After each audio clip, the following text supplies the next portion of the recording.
We will start with Andrea Fuentes. If you will just use the raised hand feature to request to ask a question, and I will call on you as those come in.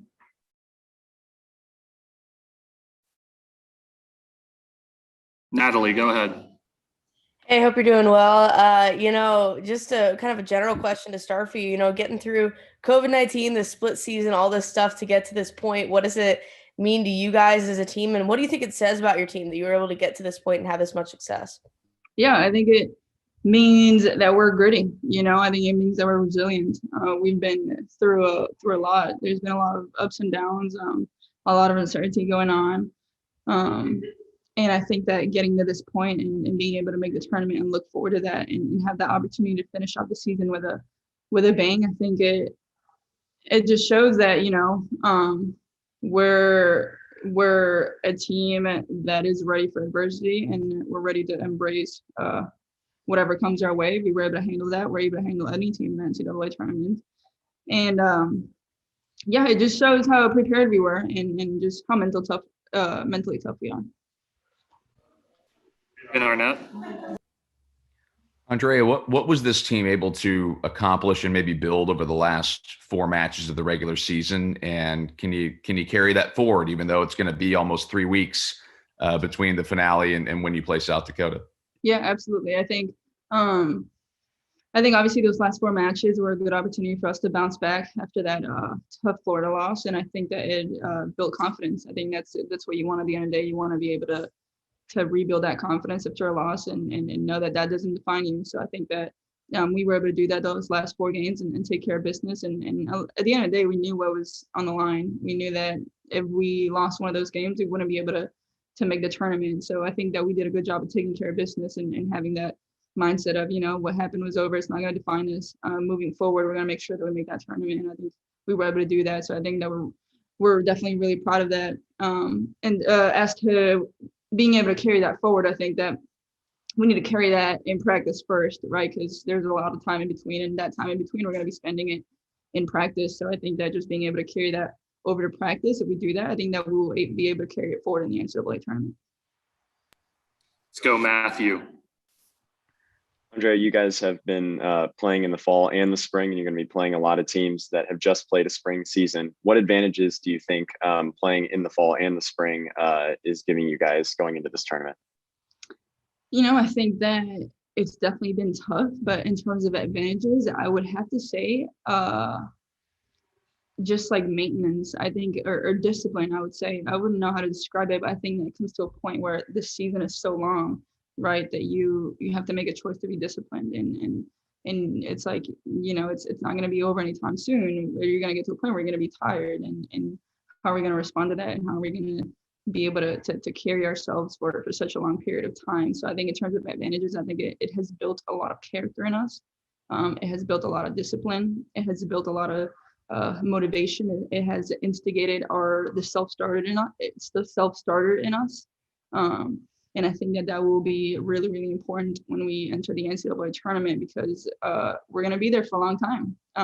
We leave on Sunday and we have 3 days, and then we play the 14th and then hopefully the 15th. And then if we win, we stay there after that, and we're going to be there for a long period of time. So I think it's a parallel to what we've been through this past year.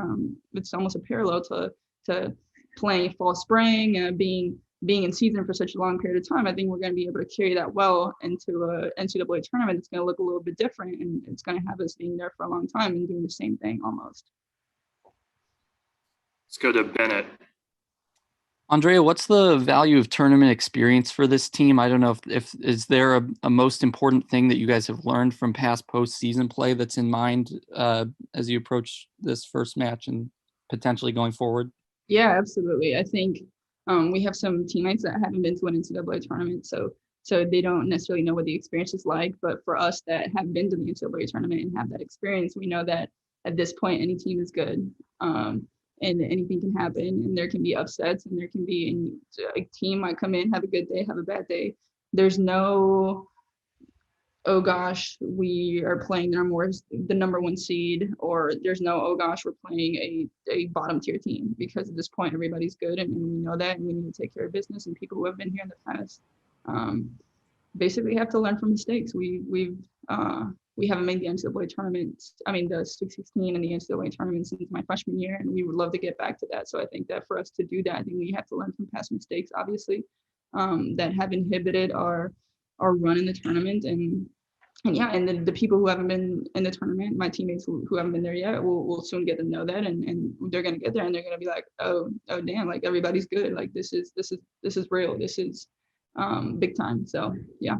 Well, real quick, when you talk about not having reached that Sweet 16 point, I'm curious what the sort of scouting mentality is as you approach this when you know who your second round opponent would be this year. Do you scout as much for Ohio State as South Dakota at the risk of maybe sort of losing the focus of the first game, or what's sort of the mentality with that? Yeah, I know what you mean. That's a good question, because it's like, do we spend less time scouting South Dakota because we think that we might win and go to Ohio State just so that we have more prepared, like are more prepared for Ohio State? My answer to that question would be, we don't do that just because we don't want to at any point in time underestimate any opponent. So like I said, everybody's good at this point. Whenever we found out yesterday that we were going to the NCAA tournament and that our opponent was going to be South Dakota, first thing I did was I got home, got on the computer, checked their last few matches. And they're a really good team. Their outsides are really good, and we know that we can't underestimate them, because first we got to take care of South Dakota before we can move on to Ohio State. So I guess my answer to that question would be, we spend the same amount of time scouting both, and we will prepare until the match for South Dakota, and after that that match is gone, and hopefully we'll be preparing for Ohio State after that. And there's some things that carry over, right? There's some things that you practice and that you scout that will be really similar to Ohio State that will help us, hopefully, if we win that first round, will help us in the second round. So after that South Dakota game, hopefully we'll be preparing for Ohio State, and it'll just be a little tweaks here and there to kind of personalize that to Ohio State. Let's go to Natalie. Jumping back a little bit, you did mention the ability of this team to get through the tough times, the grit. What do you think it is about this team that lets you guys do that and do it together? You guys have gotten through some difficult times this season. Yeah, I think what kept us go, I think it was hard at the beginning, right?